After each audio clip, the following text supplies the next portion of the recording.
রিয়া অন্ধকারে কোথাও মিলিয়ে গেল। আশেপাশে রিয়াদকে হন্তদন্ত হয়ে খুঁজতে লাগলো সে অজ্ঞাত ব্যক্তি। রিয়াদ তাকে আড়াল থেকে দেখছে। শরীর থেকে রক্ত ঝরার বেগ প্রতিনিয়ত বেড়ে চলেছে। সাথে দুর্বল হয়ে পড়ছে রিয়াদ। তাকে যে করেই হোক প্রমত্ত অঙ্গনার হাত থেকে নিজের প্রাণ রক্ষা করতেই হবে। তবে বেরোতেও ভয় করছে রিয়াদের। মৃত্যু যে তার পিছনেই। তার গতির বেগ স্বাভাবিকের তুলনায় বহুগুণ, যেন দক্ষ কোনো দৌড় প্রতিযোগী। শরীরের জোরও কম না, তার সাথে পেরে ওঠার শক্তি ও সাহস জুটিয়ে উঠতে পারছে না রিয়াদ। তবুও মন শক্ত করে অজ্ঞাত সে ব্যক্তির অকচরে বের হলো, কিন্তু পারল না তার চোখ ফাঁকি দিতে। সাথে সাথে ধাওয়া শুরু করলো তাকে সে। প্রাণ বাঁচাতে ছুটতে ছুটতে মেইন রোডের বেশ পাশে চলে এলো রিয়াদ। মনে জেগে উঠল বেঁচে যাওয়ার বড় এক আশা। তবুও ভয় দূর হলো না মন থেকে। পেছনের জন যে মোটেও দুর্বল বা মাত দিয়ে যাওয়ার কোনো পাত্র নয়, তাই মেইন রোডের বেশ পাশে এসে গেলে প্রাণপণেই ছুটতে লাগলো। কিন্তু আবারও পেছন থেকে ভারী কিছুর আঘাতেই মুখ থুবড়ে পড়ল রিয়াদ। শরীর পুরো অবশ হয়ে আসছে। তার হাত পা কাঁপছে, কাজ করা যেন বন্ধই করে দিয়েছে।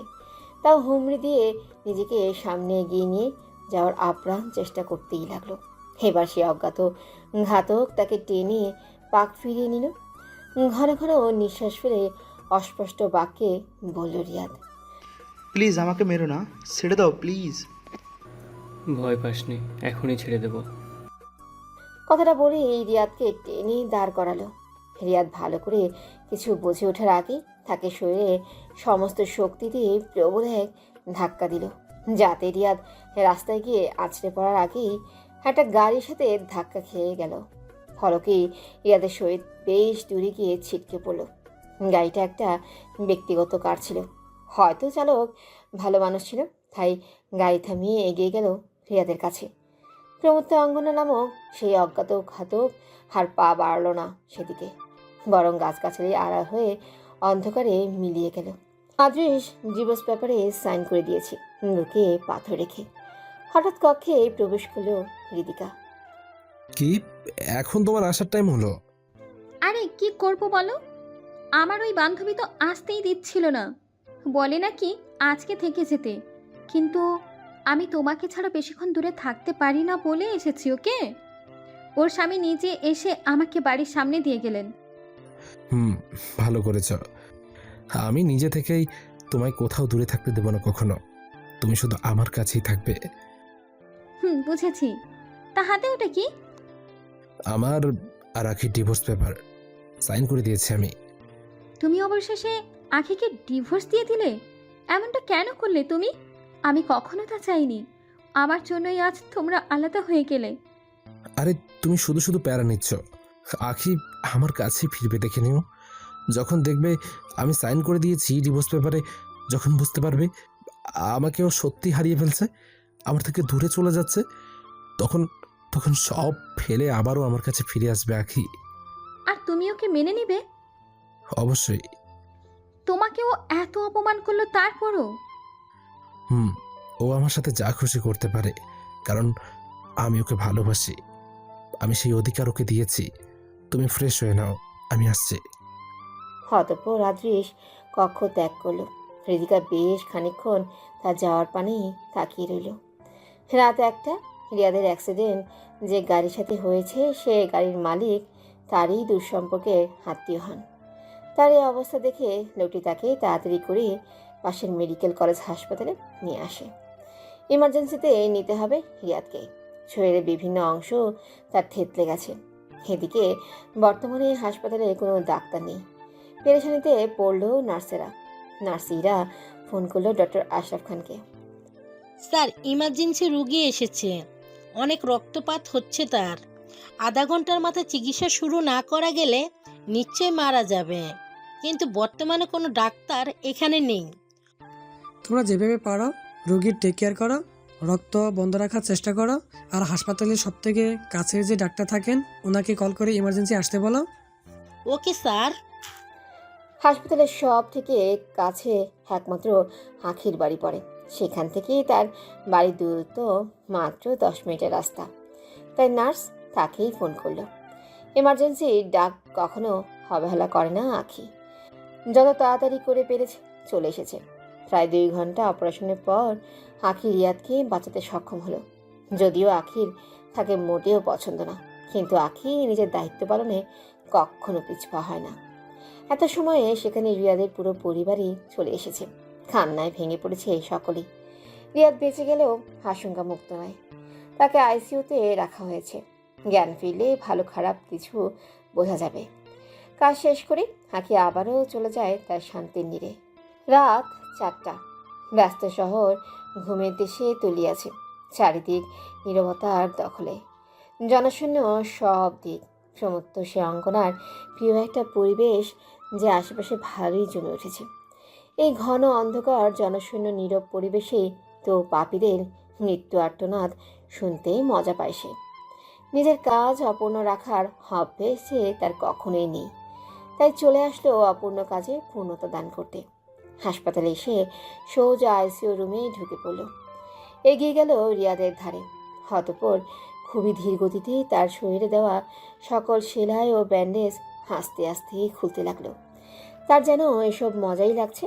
অতঃপর রিয়াদকে সে আগের হালে ফিরিয়ে দিয়ে সে তার পথ ধরল। আদ্রে সকাল হতে না হতে ডিভোর্স পেপার পাঠিয়ে দিয়েছে আখির কাছে। প্রফুল্ল মনেই নাস্তা সেরে হাসপাতালের উদ্দেশ্যে যাবার জন্য প্রস্তুত হবে, তখনই হাতে আসলো পেপারটা। আদেশের সাইন দেখে ব্যথায় কুকড়ে উঠল আরেক দফা তার মন। চোখে শোকের জল থাকলেও মুখে ফুটল তাচ্ছিলের হাসি। অবশেষে তার ভালোবাসার পরাজয় ঘটল। আদৃশে মিথ্যে ভালোবাসার ধাক্কা সামলাতে না পেরে তাচ্ছিলের হাসিটা প্রখর করে বলল আখি।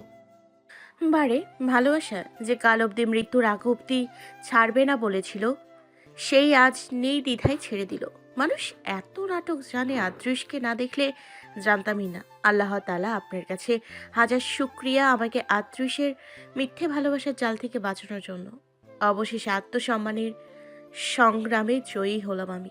শুকরিয়া রব্বুল আলামিন। আদৃশ নাস্তা করছিল, তখনই তার ফোনে কল আসে। কলটা রিসিভ করার পর অপর পাশের বলা কথাগুলি শুনে হতভম্ব হয়ে গেল আদৃশ। আর কিছু কাউকে না বলেই ছুটে বেরোলো বাইরের দিকে।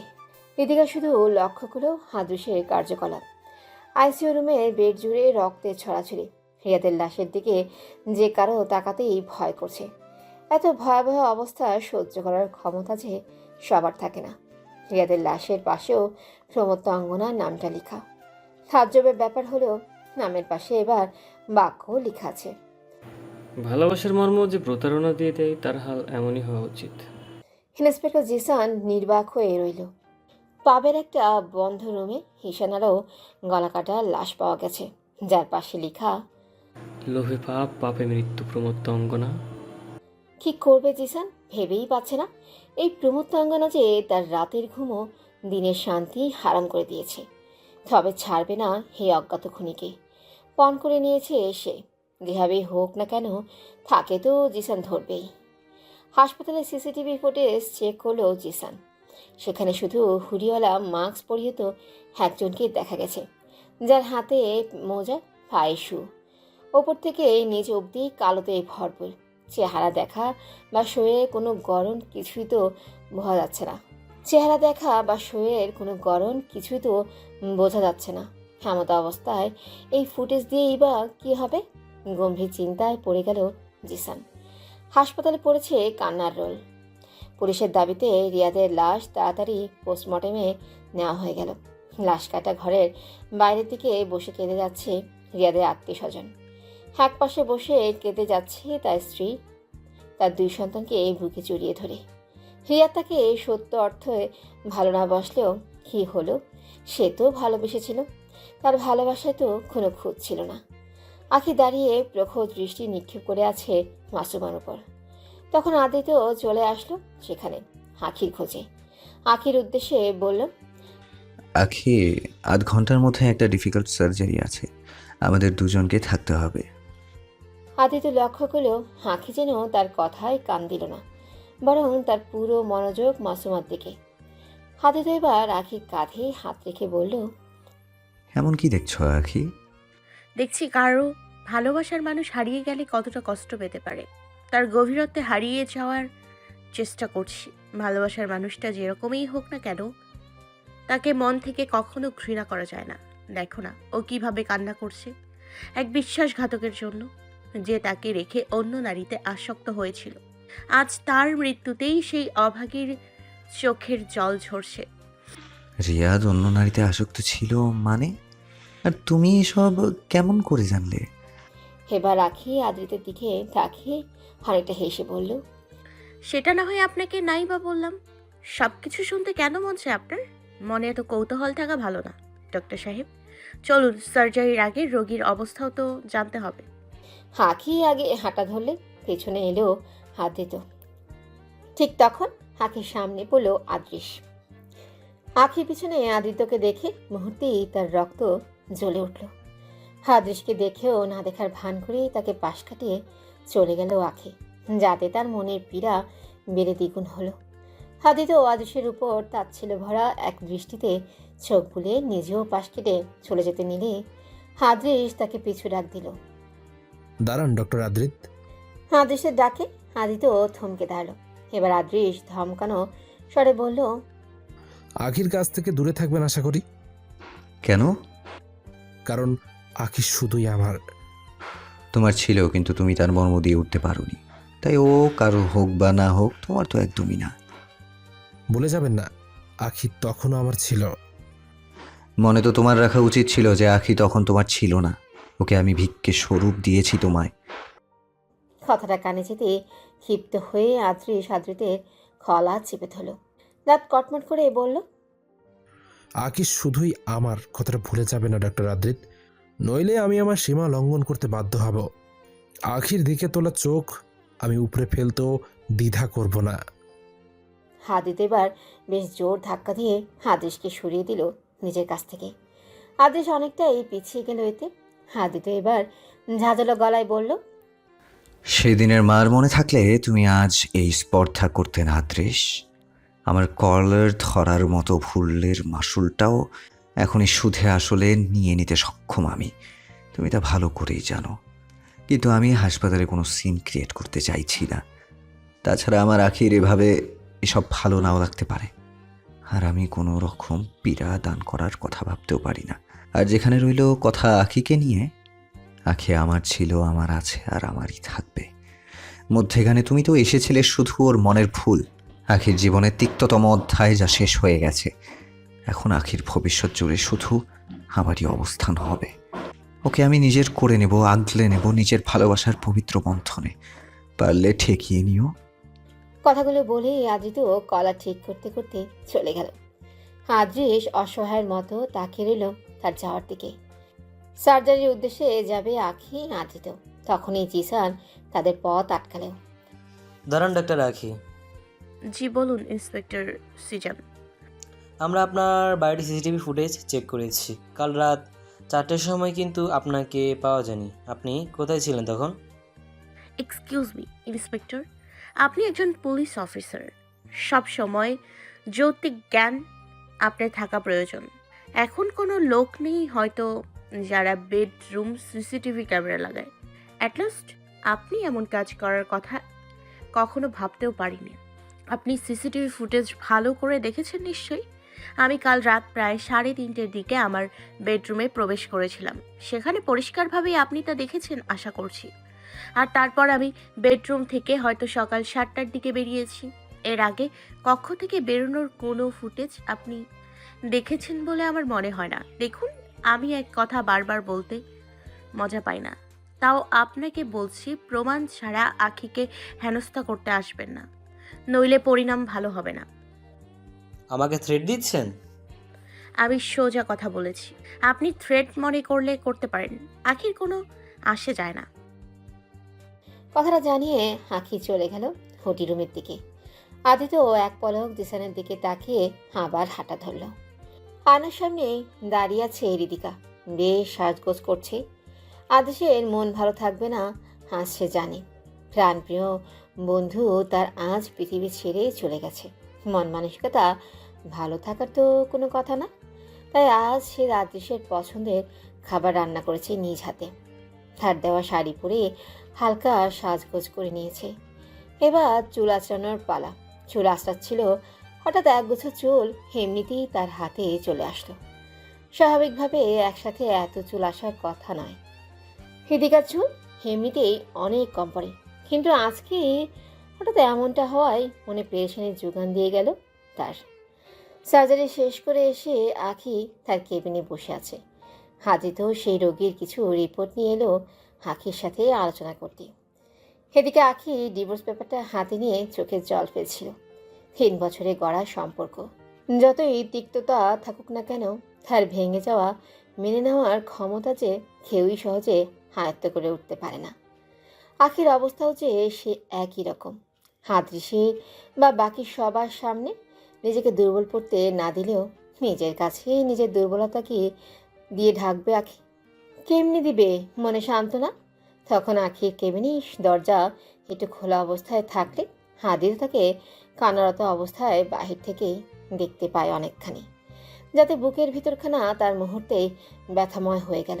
বুকের পীড়া দমিয়ে অত্যন্ত স্বাভাবিকভাবে দরজায় নক করল, যাতে আখি হকচকিয়ে উঠে ডিভোর্স পেপারটা সরিয়ে চোখ মুছে নিল।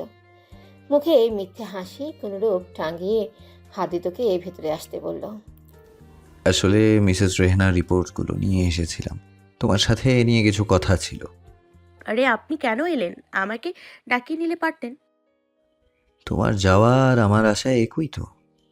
আচ্ছা বসুন, দেখি রিপোর্টগুলো। হাদিত বসে গেলে আখি তার কাছ থেকে রিপোর্টগুলো নিয়ে দেখতে লাগলো। হাদিত বেশ সময় তার পানে অপলকে তাকিয়ে এবার বলে উঠল। চাইলেও আমার সাথে সব তিক্ততা ভাগ করে নিতে পারো আখি। তুমি তো বলতে তিক্ততা মনে লুকিয়ে না রেখে ভাগ করে নেওয়া উচিত, মনের ভালোর জন্যই। আদিতের কথায় বেশ অবাকত্ব নিয়ে আখি বলল।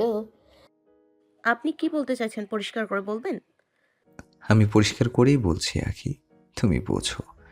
না বোঝার ভান করলে তো কথা চাপা পড়ে থাকবে। আড়ালে চোখের জল ফেলে সব কিছুর সমাধান পাওয়া যায় না আখি। ব্যথা লুকালেই লুকোয় না। আপন কেউ হলে তো সব ভাগ করে বলে বেড়াবো। কেন? আমি কি এতটাই পর হয়ে গেলাম? আপন কখন ছিলেন? কোনোদিনও না। তখনও পর ছিলেন আর এখনও পর। তাই সবাই সবকিছু সব অনুভূতি বুঝে উঠতে সক্ষম হয় না ডক্টর আদৃত। হয়তোবা সক্ষম ব্যক্তিকেই অক্ষম ভাবছো তুমি। অক্ষম তো আমি নিজেই হলাম। মানুষ চিনতে আর কত ভুল পথে পা বাড়ানোর সাহস পাবো? আমার সে ক্ষমতা যে আর নেই। হ্যাঁ, ভুল তো সবসময় আমিই ছিলাম। দেখো দেখো না, তুমি ঠিকই জীবনে কতটা এগিয়ে গেলে, আর আমি সেই শুরুতেই পড়ে রইলাম। চাইলেই কি কাউকে কারো জায়গা দিয়ে দেয়া যায় জীবনে আখি? জীবনে এগিয়ে যাওয়াটা অস্বাভাবিক কিছু না। চাইলেই জীবনকে দ্বিতীয় সুযোগ দেয়া যায়, কিন্তু কিন্তু সে প্রথম ব্যক্তির স্থান কাউকেই দেয়া সম্ভব হয়ে ওঠে না ডক্টর আদিত্য। হয়তো আপনি কখনোই সে ব্যথার পরিণাম অনুভব করতে পারবেন না। কথাটা আখি আদিতকে ধিক্কার দিয়ে বলেছে, বুঝতে পারলেও আদিত।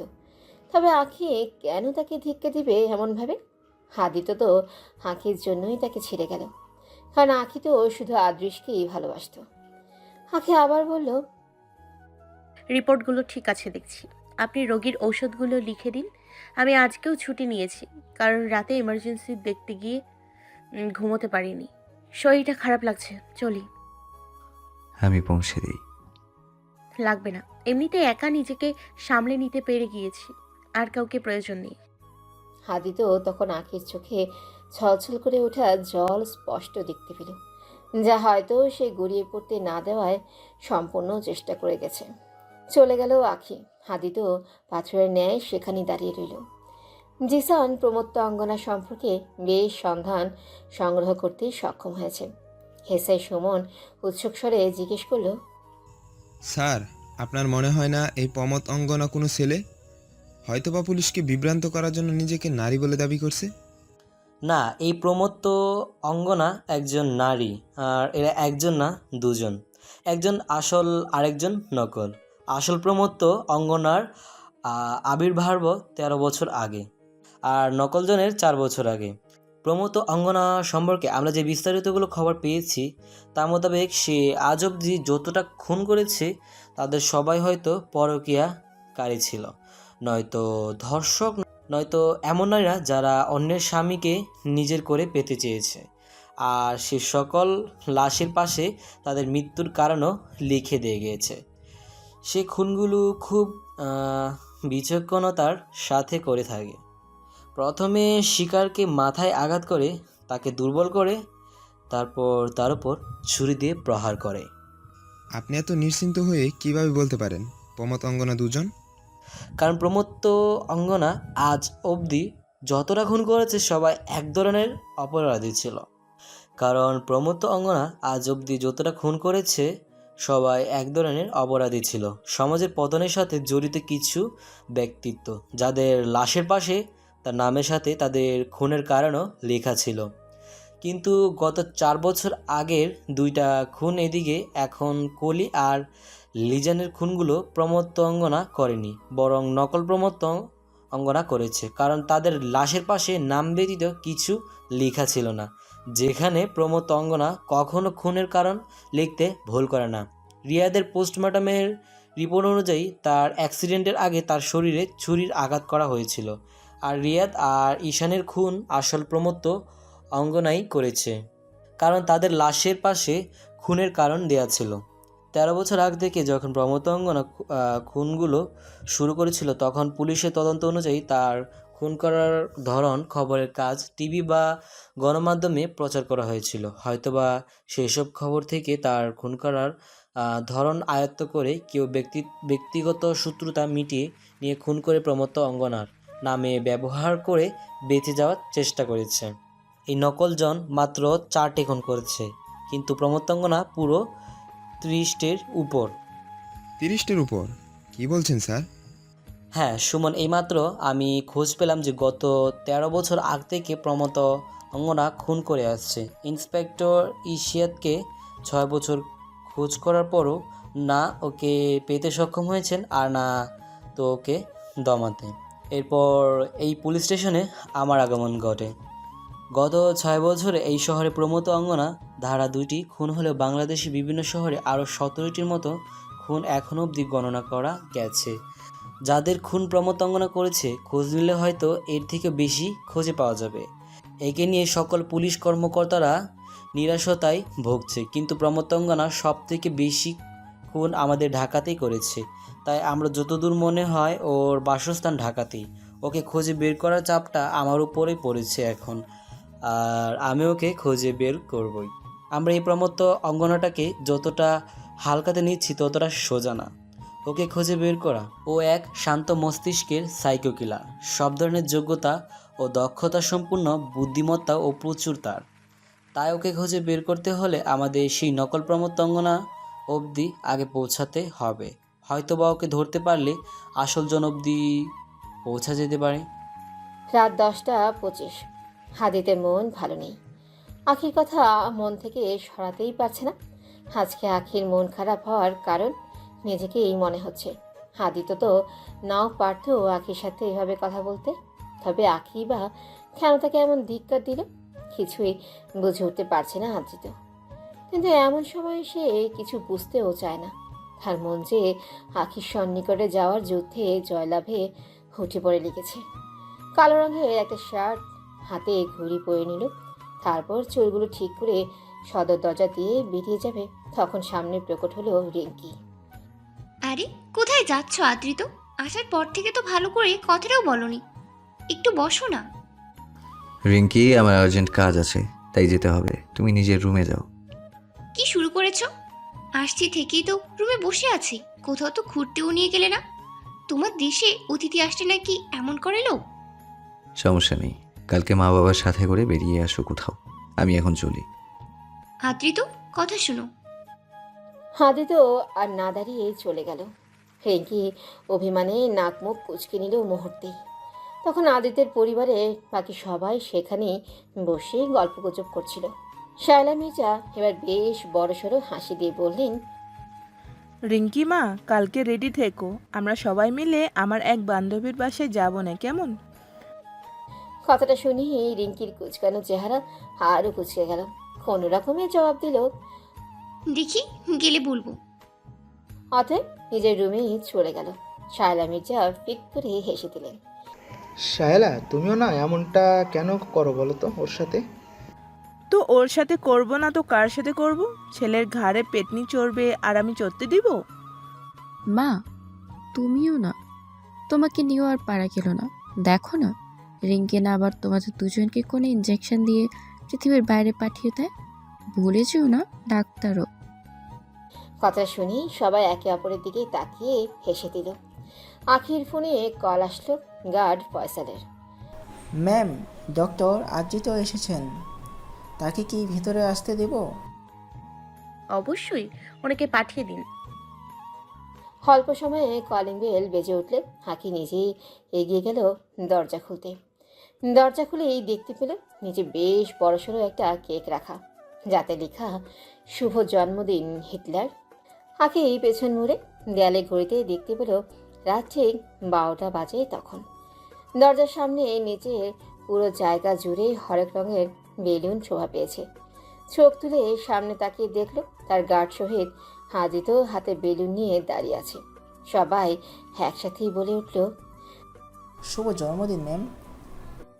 ওদের এমন অবস্থায় দেখে আখি হেসে দিল, সবাইকে ধন্যবাদ জানালো। এবার আখি হেসে কেকটা উঠিয়ে নিল। অতঃপর গার্ডেরা নিজেদের অবস্থানে চলে গেলে আদিত্যকে আখি ভেতরে আসতে বলল।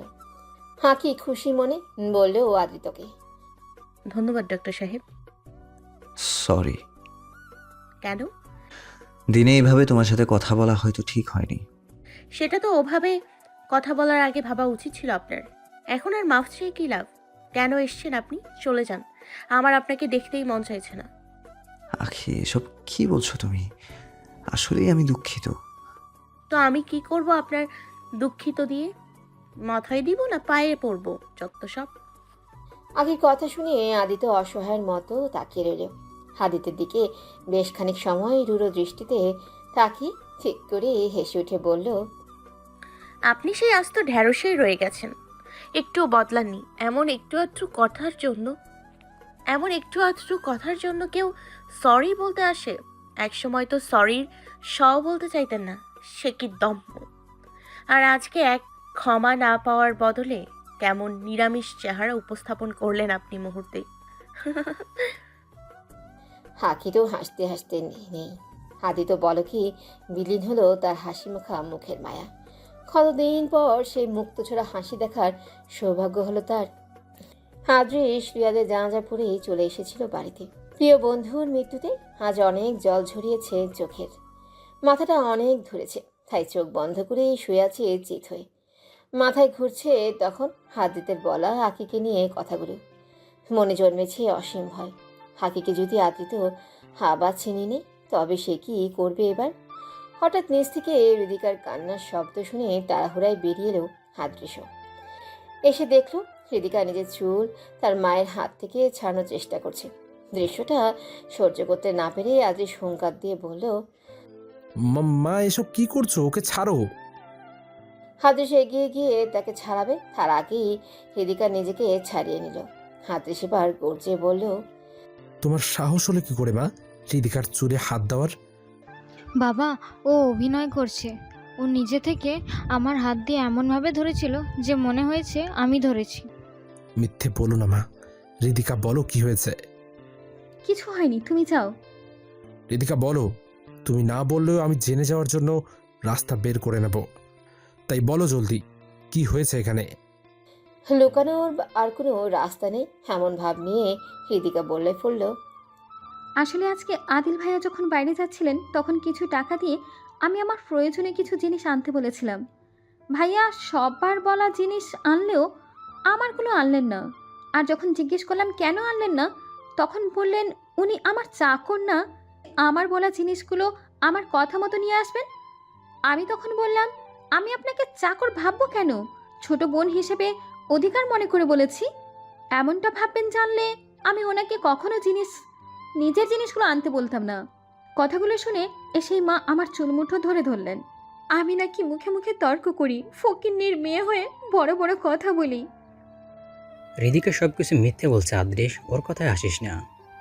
খবরদার ভাইয়া, আর একটা কথা বলেছো তো আমি ভুলে যাব তুমি আমার বড় ভাই হও।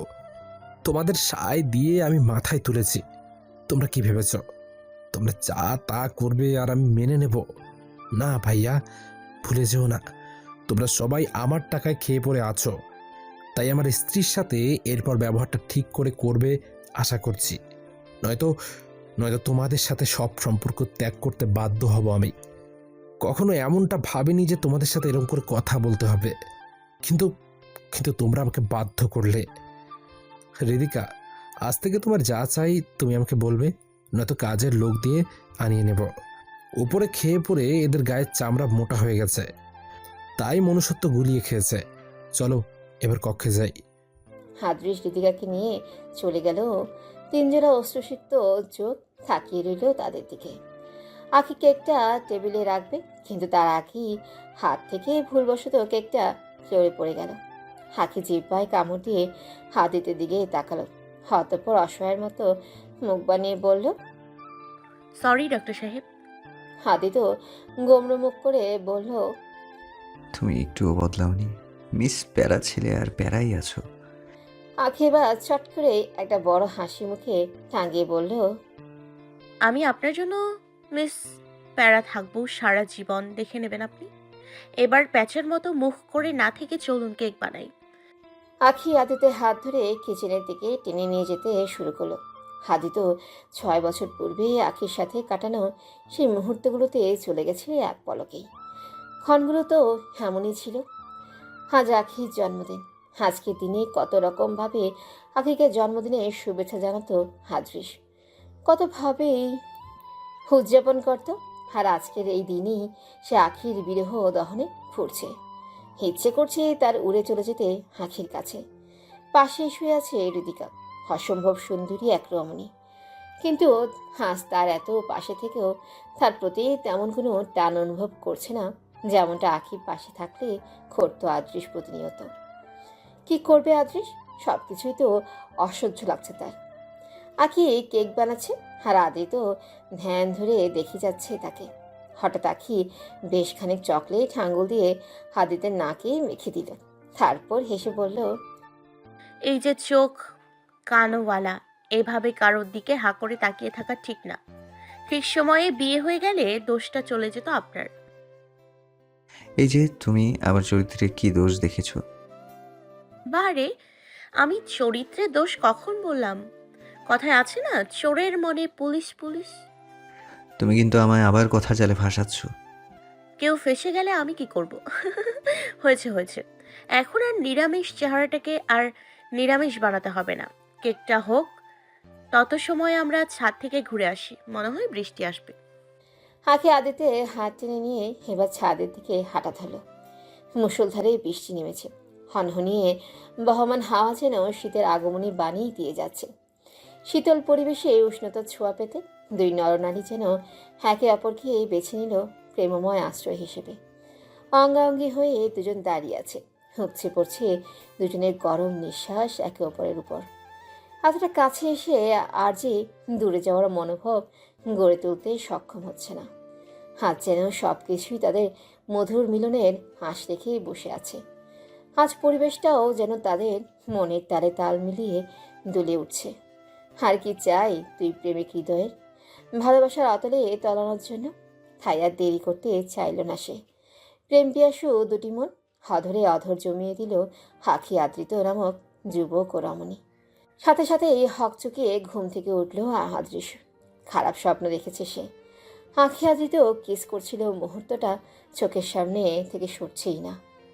নিঃশ্বাস যেন বন্ধ হয়ে আসছিল তার তখন। স্বপ্নে যাদের একসাথে দেখতে পারছে না, সত্যতে তাদের এভাবে দেখার কথা তো ভাবতেও পেরে ওঠে না। ফাঁস ফিরে তাকালো এবার হৃদিকার দিকে। অগোছালো হয়ে শুয়ে আছে সে। শরীরের বিভিন্ন জায়গা উন্মুক্ত, কিন্তু আদেশের আজ যেন কোনো মোহ নেই তার প্রতি। হাকিকে হারানোর ভয় বুকে যেন কামড় দিয়ে বসেছে। দেখতে দেখতে বৃষ্টি নেমেছে। মনের আনন্দে বৃষ্টিতে ভিজছে আখি।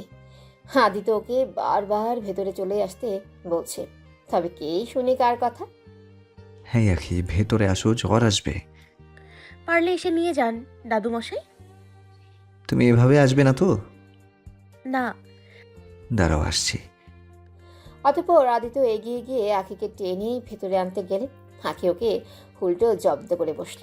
হাত তো একদিকে তাকে টানলে আঁখি অপরদিকে তাকে টানতে লাগলো। টানাটানিতে দুজনই ছাদে পড়ে গেল। আঁখি খিলখিল করে হেসে উঠল, বলল, আপনি আগেও আমার সাথে পেরে ওঠেননি আর এখনও পারবেন না, কথাটা মানতেই হবে। তোমার সাথে তো আমার দাদাও পেরে উঠবেন না। আঁখি এবার হেসে আদিত্যকে টেনে তুলল। অতঃপর নিজের মতো ভিজতে লাগলো। আদিত্য শুধু তার দিকে বিমোহিত দৃষ্টি দিয়ে তাকিয়ে মনে মনে বলতে লাগলো, তুমি মোটেও বদলাওনি আখি। আমাদের মধ্যকার সম্পর্ক বদলে গেলেও তুমি আমার সেই আখি রয়ে গেছো, যার সাথে কিছু সময় পার করলে যে কেউ তার প্রেমে পড়বে, সেই রমণীকে নিজের করে পেয়েও কিভাবে হাতছাড়া করলো আদ্রিস। একেই বলে হয়তোবা কারো পৌষ মাস তো কারো সর্বনাশ।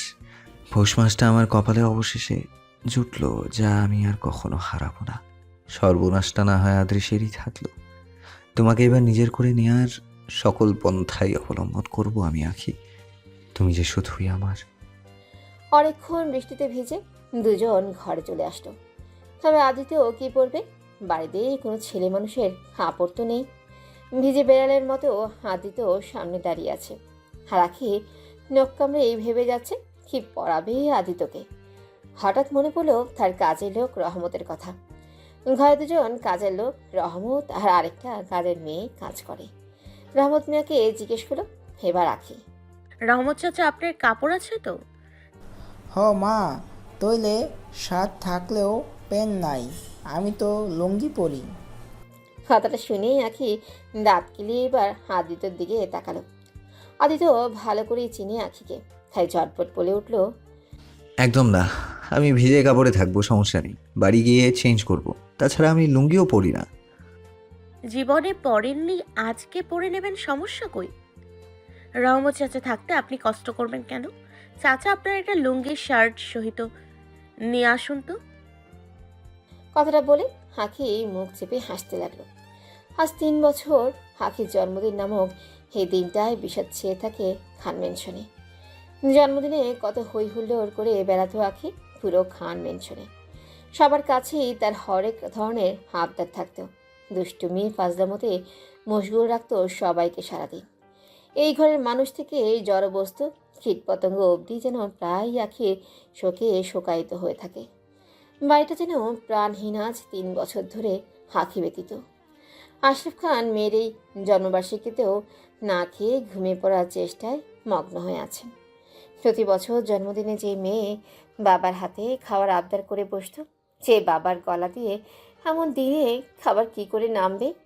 মা মিসেস তাহমিনা খানও নীরবে কান্না করছেন। আহিলও না খেয়ে ব্যালকনিতে দাঁড়িয়ে আকাশের চাঁদের পানে তাকিয়ে আছে এক ধ্যানে। তখন কাঁধে হাত রাখল তার প্রিয়তমা স্ত্রী মাইশা। 8 মাসের অন্তঃসত্ত্বা সে। কি হলো, ঘুমোবে না? কি, তুমি এখনো ঘুমাওনি? তুমি না ঘুমোলে কি করে ঘুমোবো? ঘুম আসছে না লক্ষ্মীটি, তুমি ঘুমিয়ে পড়ো। তোমার এভাবে বেশি রাত জাগা ঠিক না। একটা আবদার করবো, রাখবে? বলো। বলো, কি চাই তোমার? আখিকে ফিরিয়ে নিয়ে আসো। তা কখনো সম্ভব না। কেন সম্ভব না? ও আমাদের নিজের ইচ্ছেতে ছেড়ে চলে গেছে। আর তোমরাও তো ওকে যেতে দিয়েছো, কখনো আটকাতে চেয়েছো ওকে? কেন আটকাবো? ওর কাছে তো আমাদের থেকে ওই আদৃশ তখন বড় ছিল। আজ তার মাসুল কিভাবে তাকে দিতে হয়েছে দেখেছো? ও তো ছোট মানুষ, ভুল করে গেছে। তোমরা কি পারতে না ওকে ক্ষমা করে মেনে নিতে? আমরাও তো ভালোবেসে বিয়ে করেছিলাম। আমি গরিব ছিলাম বলে বাবা তো প্রথমে আমাদের বিষয়ে মানছিলেন না। তখন আখি আমাদের সাহায্য করেছিল, আমাদের হয়ে বাবাকে বুঝিয়েছিল। আর ওর সময় তুমি কি করলে বলো? ওকে ওর ভালোবাসার মানুষটাকে ছেড়ে দিতে বললে? ছেড়ে দিতে বলেছি কারণ আদৃশ ওর জন্য ঠিক ছিল না। তোমার জন্য ঠিক ছিল না, কিন্তু ওর জন্য তো ছিল। চাইলেই কি কেউ কারোর প্রতি তার ভালোবাসার অনুভূতি মুহূর্তেই মেরে ফেলতে পারে আহিল? আর যেখানে কথা রইল আদৃশের বিশ্বাসঘাতকতা, সেখানে একটাই কারণ, হয়তো আল্লাহ আখির কপালে আদৃশকে লিখেননি, তাই কারণবশত সে তার জীবন থেকে সরে গেছে। কোনো নিশ্চয়তা ছিল কি তোমাদের পছন্দ অনুযায়ী আখি বিয়ে করে নিলে তার সাথে এমনটা ঘটতো না? এসব ভাগ্যের ব্যাপার আহিল। এসব এত যুক্তি খাটালে তো হবে না। তাও আঁখি এখন নিজে ভুল বুঝতে পারছে। এখন না হয় তোমাদের ওকে ক্ষমা করে দেওয়া উচিত। এমনটা করে যেমন তোমরা কেউ ভালো নেই, তেমন হয়তো আঁখিও ছটফট করে আমাদের জন্য। রহমত চাচা লুঙ্গি আর শার্ট পরে দ্বিধাদ্বন্দ্বের সহিত আখির কক্ষ থেকে বেরোলো আদিত। ঘরে উপস্থিত সবাই অধীর আগ্রহ নিয়ে তাকিয়েছিল তখন আখির কক্ষের পানে। আদিত্য এবার বেরিয়ে এলে রহমত আর মরিয়ম একে অপরের দিকে তাকিয়ে মুখ টিপে হাসতে লাগলেন। আখি কোনো মতে তার হাসি দমিয়ে রাখলো, কিন্তু পেরে উঠল না। আর আদিত্যর সামনে এসে দাঁড়াতেই হাঁকি হু হা করে হেসে দিল। নট ফেয়ার রাখি, এখানে হাসার কি হলো? লুঙ্গি তো পরেছি। লুঙ্গিই তো পেরেছেন, সেটাই তো হাসির জিনিস। আপনাকে রহমত চাচার বড় ভাই দেখাচ্ছে। আখি হাসতে হাসতে শেষ, হেসেই যাচ্ছে। আখির হাসি দেখে আদিত্যও হেসে দিল অবশেষে। আদিত্যের হাসিতে আখি হাসি কিছুটা দমানোর চেষ্টা করে বলল, এভাবে হাসেন না কেন সব সময়? হাসলে আপনাকে সত্যি অনেক ভালো লাগে। আর হাসতে কিন্তু টাকা লাগে না, বুঝলেন ডাক্তার সাহেব? হাসানোর জন্য তোমার মতো কেউ নেই আখি। আদিত্যের হঠাৎ বলে ওঠা কথাটা হাকিকে বেশ অস্বাভাবিকতায় ফেলে দিল। হাসি থামিয়ে এবার স্বাভাবিক থাকার চেষ্টা করে বলল, আচ্ছা এসব ছাড়ুন আর চলুন, কেক রেডি, এবার কেটে নেওয়া যাক। অতঃপর সবাই মিলে কেক কাটলো। গার্ডদেরও আনিয়ে নিল আখি। কেক কাটার পরে সবাই ছবি উঠালো। আদিত্য লুঙ্গি আর শার্ট পরে ছবি উঠাতে না চাইলেও আখি জোর করেই কয়েকটা ছবি তুলে নিল। তারপর জোরে জোরে হাসলো কিছুক্ষণ। ছেলেকে ঘুম পাড়িয়ে বিছানার এক প্রান্তে বসে চোখের জল ফেলছে শুভ্রতা। স্ত্রীকে সান্ত্বনা দেওয়ার মতো ক্ষমতাও আদিলের নেই, তবুও তার পাশে গিয়ে বসলো। তার কাঁধে হাত রেখে বলল, তুমি চিন্তা করো না, তুমি দেখো আমি কিছু না কিছু একটা করব। আমাদের এভাবে আর আদর্শের উপরে বোঝা হয়ে থাকতে হবে না। শুভ্রতা ঝটকা দিয়ে আদিলের হাত ছাড়িয়ে নিল। কর্কশ কণ্ঠে বলল, এবার আর কখন কখন করবে তুমি কিছু? আমি আর আমার ছেলে বুড়ো হয়ে গেলে, মানুষের দাসত্ব করে জীবন কাটিয়ে দিলে, তখন প্রথমে ভেবেছিলাম তোমাকে পেয়ে হয়তো আমি সৌভাগ্যবতী হয়েছি, কিন্তু না, আমার দুর্ভাগ্য ছিল যে তোমাকে ভালোবেসেছিলাম। লেখাপড়া করনি কখনো, গুন্ডাদের মতো টই টই করে ঘুরে বেরিয়েছো এখানে সেখানে। দায়িত্ববোধ কখনো ছিল তোমার মধ্যে? এক আমি ভালোবাসি বলেছিলাম বলে হয়তো তোমার কপালে বোঝ উঠেছে, নইলে তাও জুটতো না। তোমার অযোগ্যতা তো সবাই বুঝে গিয়েছিল, তাই বাবা সম্পত্তির প্রায় সকল অংশেই আদৃশের নামে লিখে দিয়েছেন। আর তোমাকে দিয়েছেন জঙ্গল এলাকায় এমন এক জমি যা কখনো কেউ কিনবে কিনা সন্দেহ আছে। আমার তো যাওয়ার কোনো জায়গা নেই, নইলে তোমার মতো বেকার আর বোঝার সংসার কখনো করতাম না। কখনো আর এভাবে অপমান অবহেলা সহ্য করতে হতো না আমার। কথাগুলো বলেই শুভ্রতা ফ্লোরে বসে পড়ে কাঁদতে লাগলো। হাদিলের চোখ টপকে বেরিয়ে এলেও অসহায়ত্বের জল। সারা পৃথিবী ওর বিরুদ্ধে চলে গেলেও শুভ্রতা কখনো তার সঙ্গ ছাড়েনি। তার সক্ষমতা হয়ে থেকেছে সে সর্বক্ষণ। কোনোদিনও তার বিপক্ষেই যায়নি শুভ্রতা। জোর গলায় কখনো কথা বলেনি তার সাথে। হাদিলের মনের বল হিসেবে পাশে থেকেছে শুভ্রতা। ভালোবেসে সে বিয়ে করেছিল তাকে। গরিবের মেয়ে, তাই বেকার হলেও বাবার সম্পত্তি দেখে শুভ্রতার বাবা মা নির্দ্বিধায় মেয়ে তুলে দিয়েছিলেন আদিলের হাতে। বড়লোকের বড় ছেলে ছিল আদিল। মা বাবার অতি আদরে বিগড়ে গিয়েছিল। পড়ালেখা একদমই করতো না। সারাদিন মাস্তানি রকবাজি করে বেড়ানো তার স্বভাব ছিল। খেনেটুনি এসএসসি পাশ করার পর আর পড়েনি। বিভিন্ন খারাপ অভ্যেস ছিল তার, কিন্তু শুভ্রতা আসার পর পরিবর্তন আসে আদিলের জীবনে। জীবনে সঠিক দিশা পায় আদিল। খারাপ সঙ্গ ও নেশা ত্যাগ করার সাথে সাথে তার মধ্যে দায়িত্বজ্ঞানটাও চলে আসলো। তবে যে ততক্ষণে অনেক দেরি হয়ে গিয়েছিল। চাইলেও আর বাকি পড়ালেখা এখন আর করতে পারবে না আদিল। কোনো চাকরি হলেও অজ্ঞতার কারণে সেটা টিকে না বেশি দিন। টেনে এসএসসি পাশ করে গেলেও শিক্ষার যথেষ্ট জ্ঞান সে আয়ত্ত করতে পারেনি। তাছাড়াও মূর্খতার কারণবশত বংশের নাম ডোবাবে ভেবেই তার বাবা দাদাও সম্পত্তির বেশিরভাগ অংশ করে দিয়েছেন আদৃশের নামে। আদৃশই একমাত্র আদিলের সংসারের চাবিকাঠি। ভরসার নাম হিসেবে শুভ্রতার ছোঁয়া থাকায় এতে আফসোস কখনো হয়নি আদিলের। কিন্তু আজ যেন লজ্জায় মরে যেতে ইচ্ছে করছে তার। আজ যদি ঠিকমতো পড়ালেখা করতো বা অন্য কাজে মন দিত, তবে স্ত্রী সন্তান নিয়ে এমন অনিশ্চিত জীবনযাপন করতে হতো না তার। আফসোসের সাথে তিক্ত অভিমান নিয়ে চলে গেল আদিল কোথাও বেরিয়ে। আদিতের কাপড় এখনো শুকোয়নি। ভিজে কাপড় পরে আদিত বাড়ি যাওয়ার মন বানিয়ে নিলে আখি বাধা দিল। দেখুন রাত 2টা বাজে, এদিকে আপনার কাপড় এখনো পুরো ভিজে রয়েছে, তাই আপনি আজকে এখানে থেকে যান, কাল সকালে না হয় চলে যাবেন। না খেয়ে আমি চলে যাই। আরে শুধু শুধু জেদ করবেন না তো, আপনাকে জেদ করা মানায় না, ফালতু জেদ করেন আপনি। গেস্ট রুম আমি রেডি করিয়ে দিচ্ছি, ওখানে গিয়ে শুয়ে পড়ুন। কিন্তু কোনো কিন্তু না, চুপচাপ এখানেই থাকুন। তার লুঙ্গিতে আপনাকে কিন্তু দারুণ লাগছে। মস্করা করে কথাটা বলে হেসে হেসে চলে গেল আখি। আদিতের মনে ভালো লাগার অনুভূতি আরেক দফা খেলিয়ে গেল। আদিত্য জানে আখি সে ব্যতীত অন্য কোনো ছেলের সাথে কোনো দিনও এতটা ফ্রি হয়ে কথা বলেনি বা বলেও না। ছেলেদের থেকে দূরেই থাকে আখি। আদিত্য এই প্রথম কোনো ছেলে ছিল যার সাথে নিজের পরিবার ব্যতীত এত সহজে মানিয়ে নিত আখি। আদিত্যের সাথে মনের সকল কথা ভাগ করে নেওয়া, তাকে বিরক্ত করা, তার সাথে ঝগড়া করা, সব কিছুই জীবনের এক অবিচ্ছেদ্য অংশ ছিল আখির। আর আখির আজকের আচরণে আদিত্য বুঝতে সক্ষম হলেও আখি এখনও আদিত্যের সে অবস্থান থেকে তাকে সরাতে সক্ষম হয়নি। ঘুম থেকে উঠে ফ্রেশ হতে গেল ঋতিকা। হঠাৎ ব্রাশ করতে গিয়ে একদিকের এক আক্কেল দাঁতে ব্যথা অনুভব করতে পারল। ব্রাশ বের করে তাতে অনেক রক্তও লেগে থাকতে দেখতে পেলে সাথে সাথেই কুলি করল। অনেক রক্ত বেরোলো সে দাঁত দিয়ে খুলির সাথে। এদিকে এবার দাঁতে হাত লাগিয়ে বুঝতে পারল দাঁতটা নড়ছে, যাতে ঘাবড়ে উঠল তার মন। এই বয়সে তার দাঁত নড়বে কেন? গতকাল আচমকা এত চুল আসলো, এদিকে শরীরটাও কেমন যেন দুর্বল লাগছে আজকাল।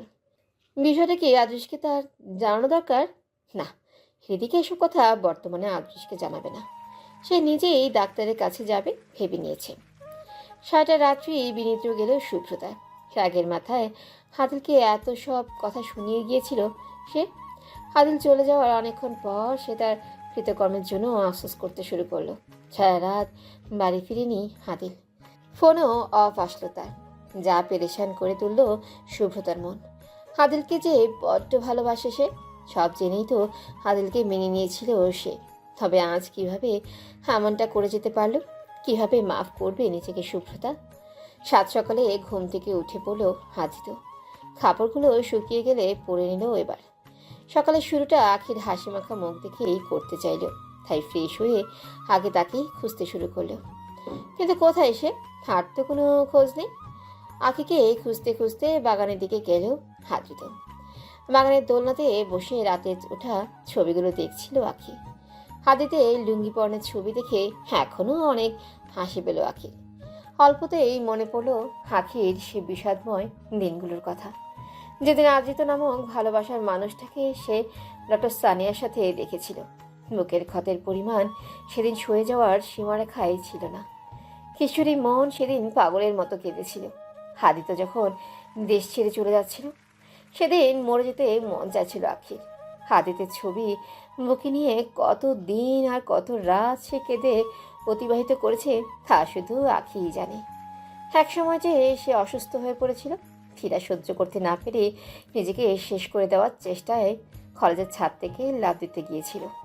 কত কঠিন ছিল সে দিনগুলো। তবে কার জন্য এসব করে গেল আখি? যার সুখের জন্য এমনটা করলো সেই তো আজ সুখী নয়। দীর্ঘ নিঃশ্বাস ত্যাগ করলো আখি। হালকা ফোঁটা ফোঁটা বৃষ্টি ঝরতে শুরু হয়েছে হঠাৎ করে। আখির মনে পড়ল একটা গান। প্রায় দিনই আদিত্যের স্মৃতিতে গানটা গাইতো আখি। তার দেওয়া বিষাদময় অনুভূতি গানে ফুটিয়ে তুলত। আজও গানটা হঠাৎ গাইতেই মন চাইল তার, তাই গাইতে শুরু করলো।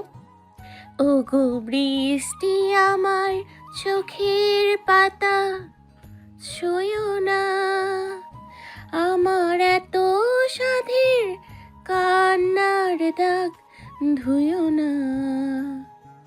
হঠাৎ পাশে কারো উপস্থিতি টের পেয়ে গান বন্ধ করে পিছনে তাকালো আখি। আদিত্যকে দাঁড়িয়ে থাকতে দেখে বেশ হকচকিয়ে গেল। আদিত্য বলল, বন্ধ করলে কেন আখি? গাও না। তোমার সুর যে আগের থেকেও আরও মধুময় হয়ে দাঁড়িয়েছে, শুনতে বড্ড মন চাইছে। শোনাবে না? কেন? কখনো তো এ সুর অসহ্য লাগতো আপনার? এমনও হতে পারে তখন ভালো লাগাকে অসহ্য লাগা মনে করেছি। ভালো লাগুক আর বিরক্ত, এটাই সত্য যে সেই 6 বছর পূর্বে আর ফিরে যাওয়া সম্ভব না। স্বাভাবিকভাবে আখির বলে যাওয়া উক্ত কথা কতটা যন্ত্রণাদায়ক আদিত্যের প্রেমিক হৃদয়ের জন্য তা শুধু সেই জানে। দুপুর ঠিক 12টার দিকে কক্ষে প্রবেশ করলো আদিল। কক্ষের এক কোণে বসে কান্না করছিল শুভ্রতা। হঠাৎ কক্ষে আদিলকে দেখতে পেয়ে ছুটে গিয়েই তার পায়ে লেপ্টে পড়ল। কান্নায় ফুপিয়ে ওঠার স্বরে অসহায়ের মতো বলতে শুরু করলো, আমায় ক্ষমা করে দাও গো তুমি। আমি তোমাকে অনেক ভালোবাসি। তুমি বিহনে আমি বাঁচবো না। আমার চাই না কোনো টাকা পয়সা, তোমার কোনো চাকরি। আমার শুধু তুমি হলেই চলবে। তোমার বদলে আমি সব অপমান অবহেলা মুখ বুজে সহ্য করে নিব।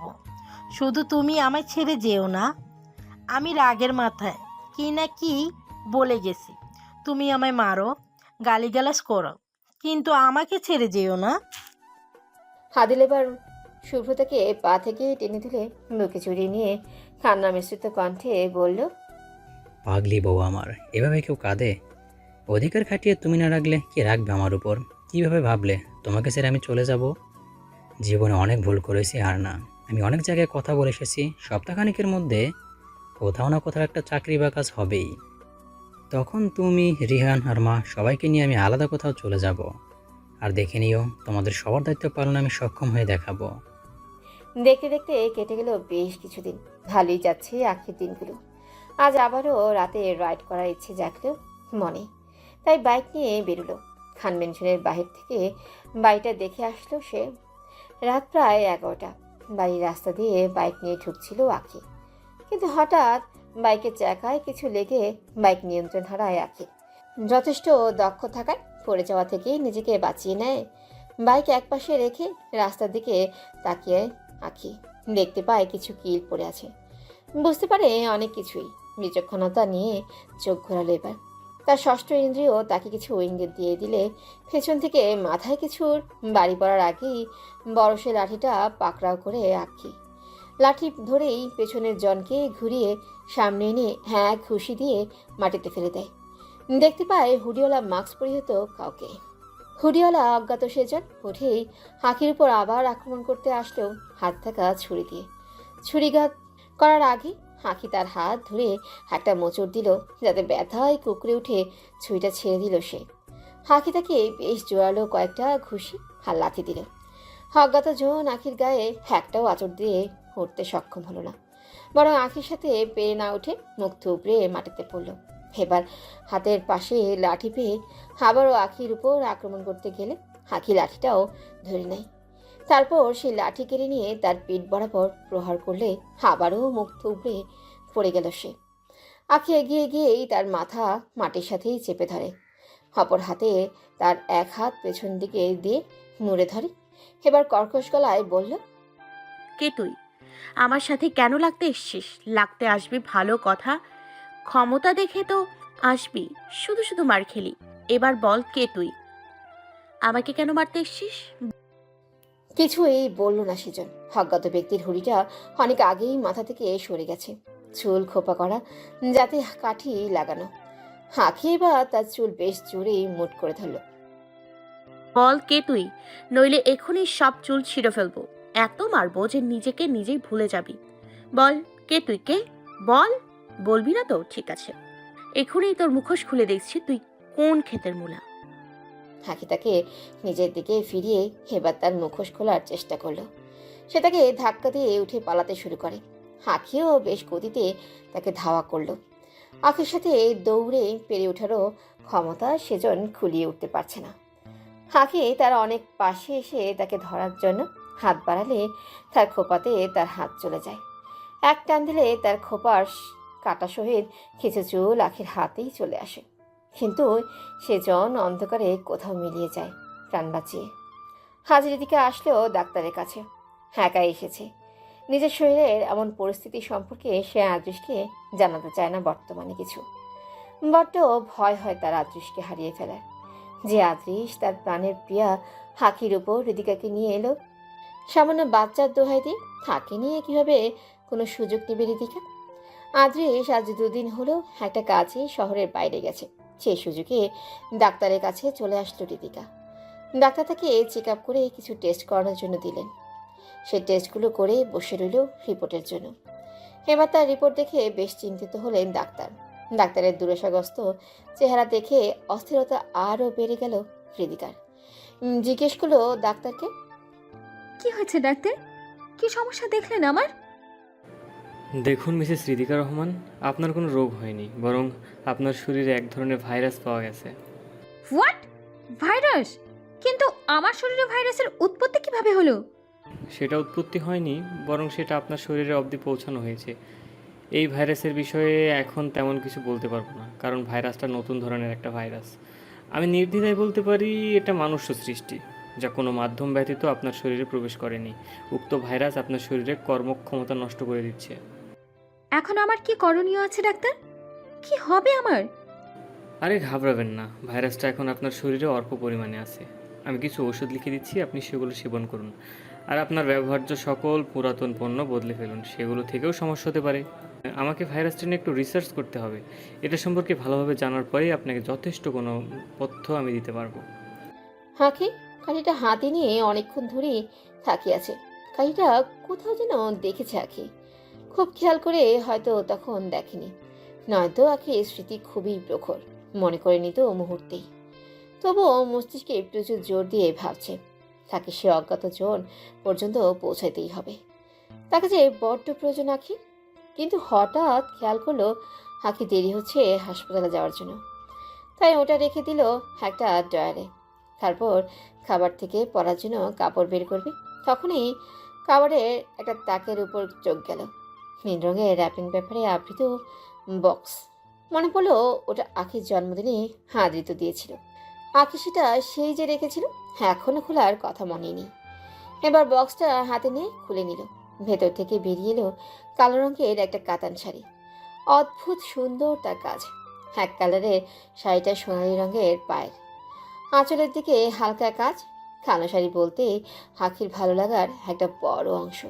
উপহারটা দেখে বেশ খুশি হলো আখি। বক্সে একটা চিরকুটও পেল সে। চিরকুটটা উঠিয়ে পড়তে লাগলো সেটা। মিস প্যারা, তোমাকে কালো শাড়িতে বেশ মানায়। কালো রঙের শাড়ি যেন তোমার জন্যই বানানো হয়। আসলেই সৌভাগ্যবান হবে সে শাড়ি, যা চড়বে তোমার গায়ে, সৌন্দর্য তোমার বাড়িয়ে দেবে বহুগুণ। এতটা গুছিয়ে কথা বলতে জানি না, চেষ্টা করলাম শুধুমাত্র। সাথে চাহিদাও অল্প।